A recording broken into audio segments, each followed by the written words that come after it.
हे राम।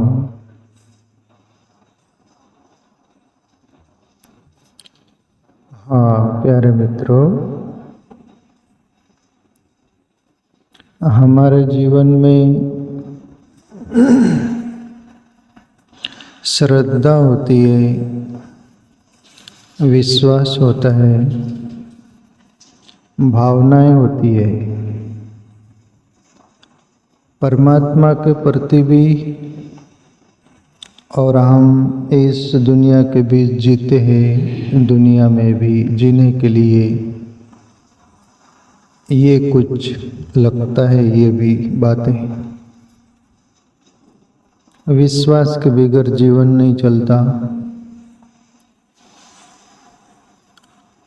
श्रद्धा के बगैर भी जीवन नहीं चलता और भावना के बगैर भी जीवन नहीं चलता।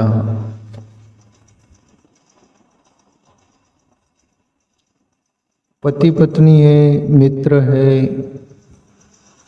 हम जिन लोगों के बीच रहते हैं उनके प्रति भी विश्वास और भावनाएं लगती है, तब हम जी पाते हैं।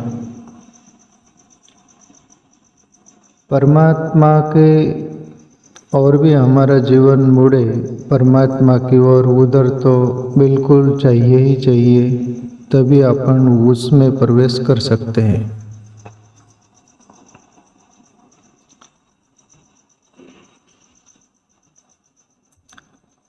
जैसे हमारी श्रद्धा क्यों नहीं पकती और विश्वास और भावनाएं क्यों नहीं पकती, अधूरी क्यों रह जाती, कच्ची क्यों रह जाती है, कारण क्या? और हम फिर दुनिया में जीते उनको भी दोष देते हैं और परमात्मा को भी दोष देते हैं। फिर यदि हमारे अनुसार हमने श्रद्धा की थी, भरोसा किया था, ये सभी विश्वास किया था, ये जो किए थे उसका परिणाम नहीं आया, तो प्रभु से भी बोलते कि प्रभु आप गलत हो।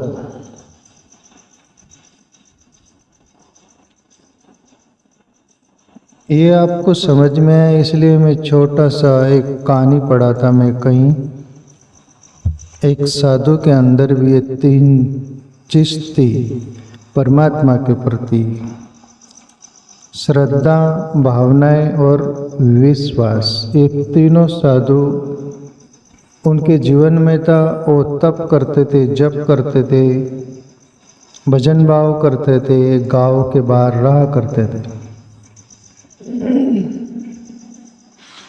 और कहते कि अचानक बारिश हुई, जैसे बारिश के दिन है, अभी ऐसे ही बाढ़ का माहौल चल रहा है, ऐसा ही इसी अंदाज में विशेष रूप में बारिश हुई और बाढ़ आई, पानी बहुत लबालब भर गया। और साधु गांव के बाहर एक पेड़ के नीचे जप करते थे, तप करते थे, भजन करते थे। गांव वालों का भी श्रद्धा, प्रेम था, अपनापन था, आदर कदर करते थे।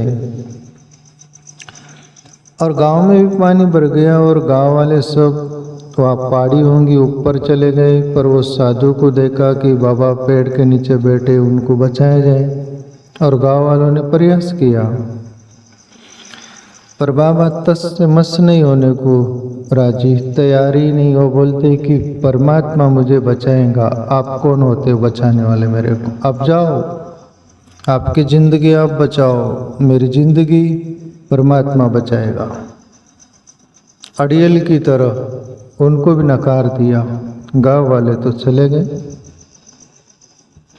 और फिर वो बाबा जो बैठे थे साधु जिस पेड़ के नीचे, तो कंबर तक पानी आ गया। फिर भी तो कुछ सोचना चाहिए, फिर भी ईश्वर बचाएगा, यही भाव रहा अंदर। कहते कि एक नाव वाला आया और देखा और बोला कि आप नाव में बैठ जाइए, आपके लिए ठीक रहेगा और सुरक्षित जगह में आपको छोड़ देता हूँ। साधु की जिदी अड़ियल की तरह, नहीं मुझे परमात्मा बचाएगा, तुम कौन होते हो बचाने वाले। और तस से मस नहीं हुआ साधु और नकार दिया। नाव वाला भी चला गया। और कहते हैं कि तीसरा वो जो हेलीकॉप्टर आदि जो होते हैं वो ऊपर से बचाव कार्य करने वाले लोग, ऐसा भी वहाँ पर विकल्प था गवर्नमेंट की तरफ से, मान लो सरकार की तरफ से बचाव कार्य जो चलता है। साधु पानी इतना भर गया था तो पेड़ पर चढ़ गया था साधु, और फिर भी वही अड़ियल बना कि परमात्मा बचाएगा। वो जो हेलीकॉप्टर वाले बचाव कार्य वाले आते हैं, कहते हैं बचाना चाह रहे हो, इसको रस्सी ऊपर से देते हैं कि इसको साधु बाबा पकड़ लो। साधु बाबा तस से मस नहीं, तुम कौन होते हो बचाने वाले, मुझे परमात्मा बचाएगा। साधु रस्सी नहीं पकड़ा और वो बा मुश्किल से वो लोग भी चले गए, कुछ नहीं कर पाए, क्योंकि ये ऐसा नेम ही है। तुम कोई भी बात के लिए राजी और विवेक से तुम न तैयार हो तो सामने वाला कोई कुछ नहीं कर सकता। परमात्मा भी नहीं कर सकता, प्रकृति भी नहीं कर सकते, दुनिया भी नहीं कर सकता। ओ बचाव कार्य वाले हेलीकॉप्टर आदि वाले चले गए। फिर तो बहुत अतिरेक बारिश हुई और महापुर की तरह वो पेड़ को उखाड़ कर ले गया। साधु भी बह के चला गया, मर गया सब। और कहानी है ये, कहते हैं कि साधु मर कर वो ईश्वर तक पहुंचा। कहते हैं कि प्रभु से बोला कि प्रभु मैं आप पर इतना विश्वास किया, श्रद्धा किया, भावना मेरी निष्ठा थी कि तुम बचाओगे, आप बचाओगे, और आपने मेरे साथ धोखा किया, गद्दारी की, मेरे विश्वास को ठेस पहुंचाया, मेरी श्रद्धा को पानी में मिला दिया, मेरी भावना को तस से मस कर दिया। विश्वास किया था आप पर, श्रद्धा किया था, निष्ठा रखा था, इतना क्या मेरे काम आई, तो कोई काम का नहीं। परमात्मा को कहते कि वो साधु उल्लाना देता है। और फिर ईश्वर बोलते कि साधु 3 बार मैं आया तुमको बचाने के लिए, मेरे पर ये सब विश्वास था, श्रद्धा थी, वो भावना थी, सब था, मैं बचाऊं ऐसा, तो मैं 3 बार रूप लेके आया बचाने के लिए, पर तू नकार दिया। मैं क्या कर सकता था, इसमें मेरा क्या दोष है। अभी साधु ये बात चुक गया, परमात्मा को दोष देने लग गया, और श्रद्धा और विश्वास और निष्ठा ये कोई काम नहीं आया। क्यों नहीं काम आया, प्रश्न अपने को भी पड़ेगा। और साधु के जीवन पर से अपने को समझने के लिए प्रेरणा लेने जैसा है ये। हमारी विश्वास, श्रद्धा, निष्ठा क्यों नहीं पकती, और हम भी और ईश्वर को दोष क्यों देते हैं। उसमें क्या कमी और खामी रह गई, आपको कुछ समझ में आ रहा है? नहीं आ रहा होगा, आ भी रहा होगा तो आप बोलेंगे नहीं। क्या कमी और खामी रह गई, वो साधु में भी और हम में भी क्या कमी और खामी रह जाती, जिसके कारण ईश्वर को भी हम दोष देते हैं। विवेक रूपी ज्ञान की कमी। विवेक होता तो वो साधु समझ जाता कि परमात्मा ने ही ये गांव वाले को, नगर वाले को बोला मुझे बचा रहे, तो मैं इनकी बातें मान जाऊं और मैं सही सलामत ये जा बचा, ये जो बचने के लिए पहाड़ी पर जा रहे, मैं भी चला जाऊं, विवेक रहता तो।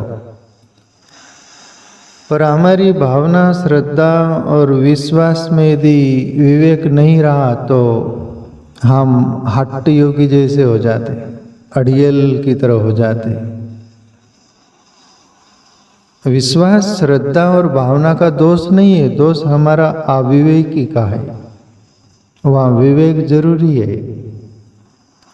वो ईश्वर हर रूप लेकर आता है बचाने के लिए, फिर भी अपन विवेक से न देख पाने के कारण साधु की तरह हम भी भटक जाते हैं, भटक गए, कहीं भटक जाते हैं।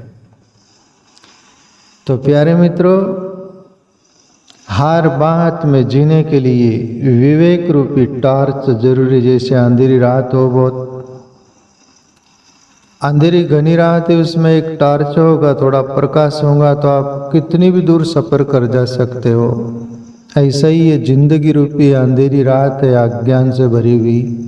इसमें विवेक रूपी ज्ञान यदि होगा, भक्ति क्षेत्र में हो, ईश्वर के मार्ग में हो, ये दुनिया के रास्ते हो, कहीं भी अब जहाँ भी हो, जो भी हो, जिस क्षेत्र में भी जो भी कार्यशैली आपकी होंगी, उसमें हानि नहीं होगी, कमी नहीं आएंगी और आपका सफ़र सही सलामत होगा ईश्वर के भक्ति तरफ भी और साधारण दुनिया में जगत में जीते उधर भी आप कहीं भटकोगे नहीं। तो ये सभी विवेक, जैसे एक रामायण की चौपाई याद आती है, बिनु विवेक बिनु सत्संग विवेक न हुई, राम कृपा बिनु सुलभ न सुलभ। कृपा तो राम की हो ही रही है, पर हमारे अंदर भी कुछ विवेक चाहिए खोजने का, वो कुछ मार्ग चाहिए, रास्ता चाहिए। तो प्यारे मित्रों, विवेक से अपन जिएगा, भक्ति करो, भावपूर्ण जीवो, श्रद्धा विश्वास से जीवो, तो उसमें विवेक रखना।